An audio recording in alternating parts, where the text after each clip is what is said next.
Welcome in, everyone. Today's deep dive takes us down a real rabbit hole, a chilling mystery that still has people debating what really happened. The West Memphis Three. You got it. It's one of those cases that just grabs hold of you and doesn't let go. Back in 1993 in West Memphis, Arkansas, three 8-year-old boys vanished. Steve Branch Christopher Byers. and Michael Moore. Their bodies were found, and three teenagers, Damian Eccles, Jason Baldwin, and Jesse Miskelly Jr., were convicted of the murders. But even now, there's this huge cloud of doubt hanging over the whole thing. A lot of folks think the wrong people ended up behind bars. Absolutely. We're going deep into the Wikipedia article on the case, and let me tell you, it's a wild ride. Conflicting evidence, strange details. It's a real head-scratcher. It all starts with those three boys. They were best friends, right? Seemingly inseparable. And then they just disappear. What happened to them? May 5th, 1993. Can you imagine that fear when they went missing? The whole town searching frantically. A nightmare for any parent. Everyone hoping for the best, but dreading the worst. And then the next day, the news hits. Their bodies found in a drainage ditch in an area called Robin Hood Hills. Tragic. The details are pretty disturbing. They were naked, tied up with their own shoelaces. Ankles tied to their wrists behind their backs. Like it wasn't just a random act of violence. There was something more deliberate about it. Almost ritualistic. Exactly. And the condition of the bodies. Especially Christopher Byers. The brutality was just horrifying. Multiple lacerations and even signs of mutilation. That level of violence, particularly the genital mutilation on Byers, was just shocking. Hard to fathom. The autopsy reports are tough to read. Byers died from multiple injuries. While Moore and Branch died from a combination of injuries and drowning. And then there's that detail about Ritalin being found in Byers' system. The Ritalin is strange. It makes you wonder. Could the killer have had access to medication? Someone with a medical background, maybe? Possibly. It's a piece of the puzzle. Another layer to this whole twisted story, but before we get too caught up in the investigation, let's take a moment to remember those boys. Absolutely. They were real kids. Steve Christopher Michael. Lives cut way too short. Steve Branch was a straight-a-student, bright kid. Christopher Byers still believed in Santa Claus and the Easter Bunny. And Michael Moore loved wearing his Cub Scout uniform even when he didn't have to. They were just kids being kids. It's what makes this whole thing so heartbreaking. So you've got this awful crime in a town desperate for answers.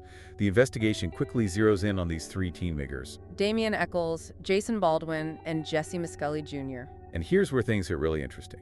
The prosecution's case was built on circumstantial evidence. Linking them to the crime through their interest in heavy metal music and the occult. It was the peak of the satanic panic, wasn't it? Absolutely. Anything remotely dark or different was viewed with suspicion back then. So these kids were into stuff that wasn't exactly mainstream, and that automatically made them suspicious. It was a different time. The fear surrounding Satanism was very real. People were quick to jump to conclusions. So they became the perfect scapegoats. In a way, yes. They didn't fit in with the small town image. Eccles especially. Right. He was seen as the ringleader. The mastermind behind this supposed satanic ritual. Wow. Just because he was different? The prosecution tapped into the public's fear of the occult. They presented Eccles' interest in the occult and heavy metal as evidence of a sinister nature, something that could drive him to murder. So they basically demonized him. To fit their narrative. And the media at the time was obsessed with sensationalizing satanic crimes. So the story of the West Memphis Three, with all its gruesome detail and hints of the occult, it became a media frenzy. Exactly. What happened at the trial? Eccles received the death penalty. Baldwin got life in prison, and Miskelly was sentenced to life plus 2 20-year sentences. Wow. Incredibly harsh punishments, especially considering the lack of direct physical evidence linking them to the crime scene. You're right, the prosecution relied heavily on circumstantial evidence and the fear of satanic influence. Which many believe led to a rush to judgment. Exactly, so they were convicted without any solid proof. That's right. Wow, that's pretty disturbing. It is, but this is just the beginning. The West Memphis Three case doesn't end there. Not even close. It became this huge legal battle that captivated the whole country. And it raised serious questions about the convictions. So where do we go from here? What happened next? That's where we'll pick up in part 2 of our deep dive. We'll explore what happened after the trial, the emergence of new evidence, and the fight for justice that turned the West Memphis Three case into a national obsession. Stay tuned, folks. This is just getting started. All right, we're back, and things are about to get even more intriguing as we dig deeper into the West Memphis Three case. Remember, we left off with 3 teenagers convicted of murder, despite a lot of unanswered questions and a lack of solid evidence. Yeah, it just felt like something wasn't right. Did everyone just accept the verdict? Or did people start digging for the truth? Oh, people definitely started digging. The case attracted a lot of attention from filmmakers, journalists, even celebrities who believed that a major injustice had occurred. So they weren't just going to let it go. Nope. And that's where the Paradise Lost documentary series comes in. I've heard of that. Those films presented a whole different perspective. Okay. They raised serious questions about the investigation, the evidence used at trial, and the possibility that bias played a role in the outcome. Paradise Lost is like a true crime classic, right? Absolutely. It had a huge impact on public opinion. People started to see the case differently. Instead of an open and shut case, it became a story of reasonable doubt. Exactly. So Paradise Lost really brought the West Memphis Three case into the spotlight. It made people confront the possibility that the wrong people were in prison. And it wasn't just Paradise Lost. Right. There were other shows like 48 Hours and True Crime with Aphrodite Jones. And tons of books and articles dissecting the evidence and offering alternative theories. Why do you think this case resonated with so many people? Well, it's got all the elements of a gripping true crime story for sure, Yeah. but I think it goes deeper than that. Okay. The West Memphis Three became a symbol of potential injustice in the system. People saw these teenagers, these outsiders, and they questioned whether they really got a fair trial. So the public's perception was changing. They weren't buying the prosecution's story anymore. Right, and as people dug deeper, more questions popped up. Like what? Like the big one, a motive. If the West Memphis Three didn't do it, who did? And why were those boys targeted? We talked about the prosecution's theory of a satanic ritual, Right. but that was mostly based on circumstantial evidence and that whole satanic panic thing. Yeah, the satanic ritual theory, it always seemed a bit far-fetched. There wasn't any real proof? No signs of a ritualistic killing at the crime scene. So if it wasn't a satanic ritual, what was it? Exactly. Well, some people started looking at Jean-Marc Byers, Who's that? Christopher Byers' stepfather. Okay. He had a history of strange behavior. Oh. He even failed a polygraph test. So he became a person of interest. He did. Was there any evidence linking him to the murders? Nothing concrete, but his behavior was definitely suspicious. Like what? Well, he gave away some of Christopher's belongings after the murders. That's odd. And then there's the whole thing about his missing knife. A missing knife. Yeah, Byers claimed he lost a knife before the murders, and it was never found. Some people thought it could be the murder weapon, but there's no way to know for sure. So many loose ends. And then you throw in the DNA evidence. Which didn't match the West Memphis Three. Exactly. So if it wasn't their DNA, whose was it? Did they ever find a match? That's the million-dollar question. The unidentified DNA suggested there might be an unknown perpetrator out there. So someone else could be responsible. It's possible. And to complicate things even further, some people started looking at Terry Hobbs, Who's he? Steve Branch's stepfather. Okay. They found his hair in the crime scene.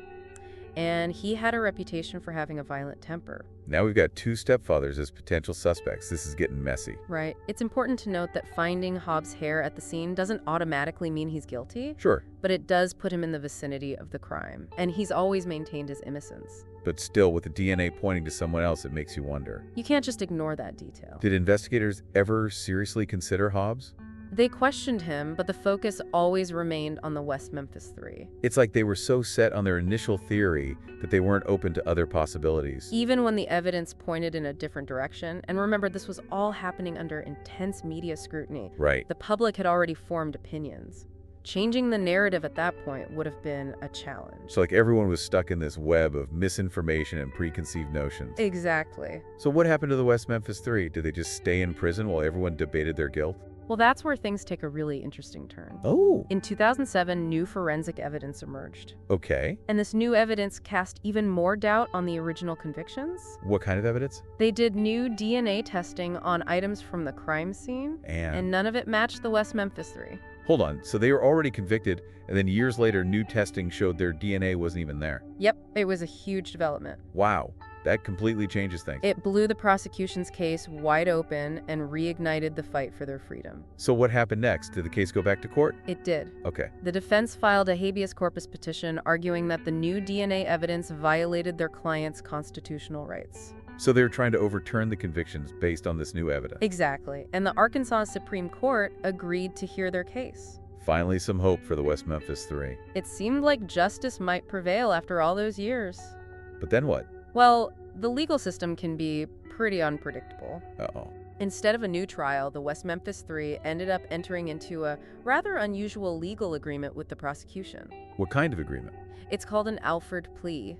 An Alford plea. I've heard of that, but I don't really know what it means. It's kind of a strange concept. It allows a defendant to maintain their innocence while also acknowledging that the prosecution has enough evidence to convict them. So they're saying, we didn't do it, but we'll take this deal to get out of prison. Basically, yes. What happened? In 2011, after spending 18 years behind bars, the West Memphis Three were released. Wow. They got time served and 10 years of suspended sentences. So they were free.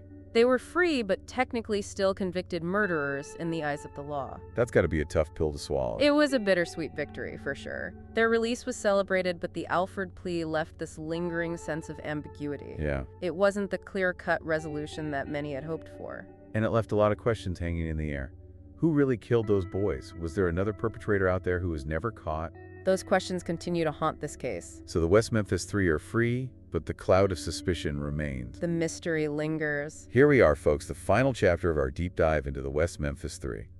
It's a story that just keeps you guessing right up to the end. It really makes you think about the justice system, how it works, and sometimes how it doesn't. We've been through it all, the chilling discovery, the trial that seemed more about fear than facts, and then the release of those men after 18 years. And even though they're free, they're still technically convicted murderers.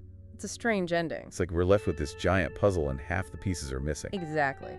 But even without all the answers, there are lessons to be learned from the West Memphis Three. What kind of lessons? Well, for one, it shows how long and how hard the fight for justice can be. Think about the years those men spent behind bars, the toll it took on their families. And the victims' families, too. They're still searching for answers. It's a reminder that even when a case is closed, the pain and the questions can linger for a long time. It also makes you think about the role of the media. How they can shape public opinion. Absolutely. Back then, the satanic panic was in full swing. And it definitely influenced how people saw the West Memphis Three. It created this atmosphere of fear and suspicion. It's like the media frenzy almost became part of the story. It amplified the mystery and maybe even pushed things in the wrong direction. It's a reminder that we have to be careful about what we believe, especially when it comes to sensationalized stories. We have to think, critically question what we see and hear. Couldn't agree more. And then there's the DNA evidence. Which played a huge part in challenging the convictions. Technology has come a long way, and in this case it was crucial in exposing the flaws in the original case against those men. But it also raises questions about how reliable forensic evidence is in general. There's always the potential for mistakes, for bias, even for manipulation. So it's not always foolproof. Right. So what about the West Memphis Three now? They're out of prison, but their names haven't been fully cleared. Are they still trying to prove their innocence? There have been efforts to exonerate them completely, to remove that label of convicted murderer. In 2019, they filed a new motion for more advanced DNA testing. Hoping that new technology might uncover some definitive proof. It's a long shot, but they're not giving up. They want the truth to come out no matter what. It's inspiring in a way. This case has been the subject of so many documentaries, books, even movies.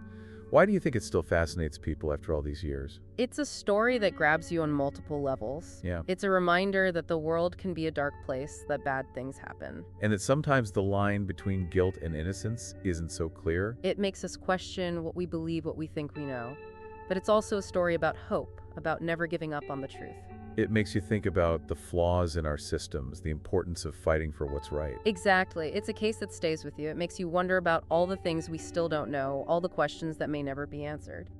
And that's what's so compelling about it. It's a mystery that may never be fully solved. Well, folks, that's our deep dive into the West Memphis Three. A story that's both fascinating and frustrating, full of twists and turns, and ultimately leaving us with more questions than answers. But as we wrap things up here, I think the biggest takeaway is the importance of critical questioning, of questioning what we're told, and of never giving up on the search for truth.